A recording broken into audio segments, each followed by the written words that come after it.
Hi folks, Pat here. And my rant tonight is about the Obama administration's fear of the truth. You know, if you look at just the last couple of weeks with this administration, there's all kinds of evidence that, they like to make the facts fit the narrative rather than the other way around. There's been the mining jobs issue where, this company went and did the research and said that this EPA regulation was going to result in the loss of 7,000 jobs, and the Obama administration didn't like those numbers, so they asked them to soften that up a bit and, make it more friendly to what the administration's position was. The company, EFI, I believe it is, refused to do that, and of course their contract wasn't renewed. But it's just, again, about fudging the numbers. The same thing happened with the Keystone Pipeline. Estimates were that the pipeline was going to create 20,000 new jobs, which is something the Obama administration loves to hark about. Look at the stimulus. 80,000 jobs here, 50,000 jobs here, shovel ready, da da da da. None of it panned out, unfortunately. And so they didn't like the 20,000 jobs gained number because it made them look bad for not taking immediate action on it. We need it now.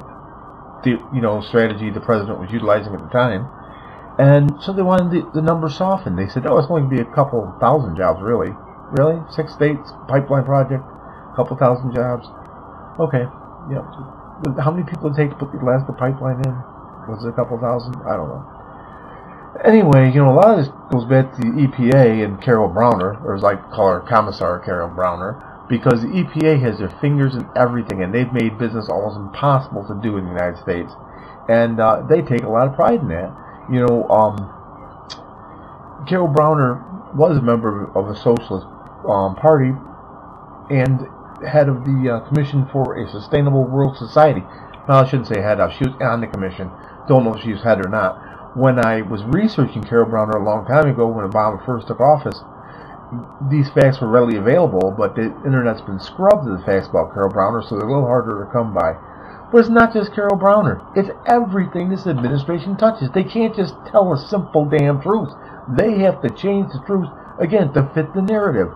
When Obama was talking about the teacher, well, the teacher he met and the guy who'd been laid off and couldn't find a job, well, the facts of the matter were Obama never met the guy. I've heard of people lying about meeting the president, but I've never heard of a president lying about meeting a guy. Doesn't make a lot of sense. And the guy was working. He had a job. He wasn't, he'd been laid off in the past, but he always found a job. He was still working. He had a good job. So, again, why lie? The only reason for the lie is because it made the narrative look good. And when told on it, Jay Carney said, well, the facts might not have been there, but overall, the message was, screw that, Jay. That's not what we want to hear.